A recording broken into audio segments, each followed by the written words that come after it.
I'm just going home. Why? I'm an introvert and I'm different. It was these heart-wrenching pleas that galvanized a nation. Police body cam footage capturing Elijah McClain's final moments before he died in police custody. Now, nearly 2 years to the day of his death, his family finally on the road to justice. The grand jury returned a 32-count indictment. We recognize that this case will be difficult to prosecute. These types of cases always are. Our goal is to seek justice for Elijah McClain, for his family and friends, and for our state. 32 counts, including manslaughter and criminally negligent homicide for each of the 3 officers and 2 paramedics involved in his death.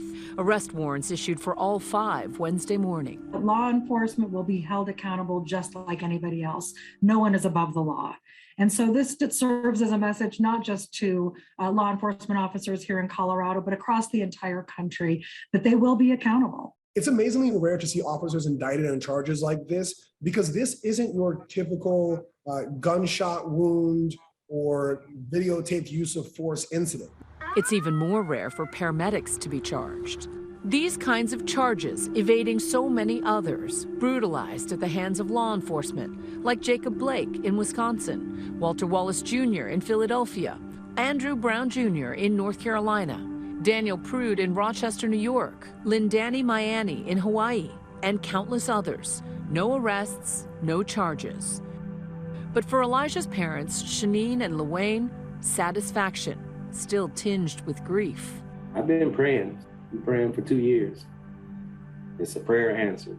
Just because police have a badge on, they're not above the law. They're part of the system that needs to be refined. The 23-year-old described by family as a gentle soul who loved animals and taught himself to play the violin. No way, this is a luau party. He just cared a lot for others. He would do a lot for other people, and he was a giver. Just giver of love, giver of whatever he can to make you feel better, even if he's not feeling good. So he had just started a job as a massage therapist with dreams to go to college. My name is Elijah McClain. Let's just go home. On the night of August 24th, 2019, Elijah was walking home from a nearby convenience store carrying a bag of iced tea. This surveillance video shows him wearing a ski mask, something his family says he did because he had anemia, a blood condition that can make people cold easily. What McClain didn't know was that someone called 911 to report a suspicious person. He looks sketchy. He might be a good person or a bad person. Yeah. Were any weapons involved or mentioned? No. Are you or anyone else in danger right now? No. As Elijah walked home, he was stopped by the 3 Aurora police officers. Your favor, stop right there. Nathan Woodyard, Jason Rosenblatt, and Randy Rodema. Stop. Stop. Stop. The officers grab Elijah. Well, okay. Turn around. No, Turn around. actually, your hands are Turn around. No, I am an introvert. Please respect the boundaries that I am speaking. Relax. Stop. Leave me alone. No, we're gonna talk to you. You guys started to rush me, and I was stopping my music to listen. Now let go of me. Within moments, 2 of the officers' body cameras fall off. The 3rd camera captures a bit more of the struggle before it too ends up in the grass. Civil rights attorney Mari Newman represents the McClain family. There was absolutely no reason legally why the officers should have stopped him in the first place. They grabbed him, they tackled him, and they threw him to the ground. Just 2 minutes into the video, Elijah mutters 3 fateful words. Relax. Just relax. Relax. The officers reported that 2 times they used a carotid restraint, more commonly known as a chokehold. That's what I was doing. I was just going home. He's begging for his life. He's saying things like, I'm a pacifist, I'm a vegetarian, I don't have guns, I don't do those kinds of things. I don't judge people for anything. It's absolutely heart-wrenching listening to it. The officers say Elijah resisted contact, and during the struggle, they claim he reached for one of the officers' guns. Look at this. Eventually, the officers all recovered their fallen body cameras. That's mine. Stop. Stop. Oh, yeah, I'm sorry. I wasn't trying to do that. I can't breathe correctly because The McClain family believes the lack of clear body camera footage was intentional. In the video, you can hear another officer who comes on the scene later picking up a body camera and tries to give it back to one of the officers. That officer says, "Get that away from me, dude." Move your camera, dude. So he's intentionally trying to stay off of the body camera as they inflict multiple different kinds of force on Elijah McClain.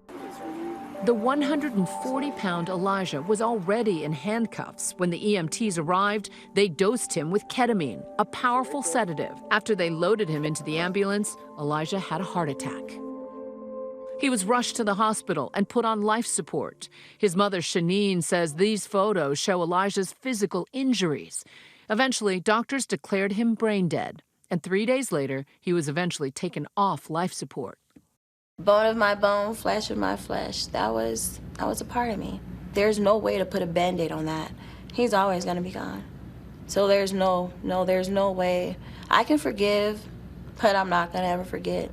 Initially, the officers and medics were not charged, in part because of precedent called qualified immunity, which shields police officers from being held personally responsible for death while on duty, unless they clearly violate established law. So in qualified immunity, an officer here in the death of Elijah McClain can say, well, I didn't know that applying the carotid chokehold to someone 2 times and giving them 500 milligrams of ketamine would kill someone. And qualified immunity hypothetically would protect them because there are no cases that would make that officer aware that this specific act would kill someone.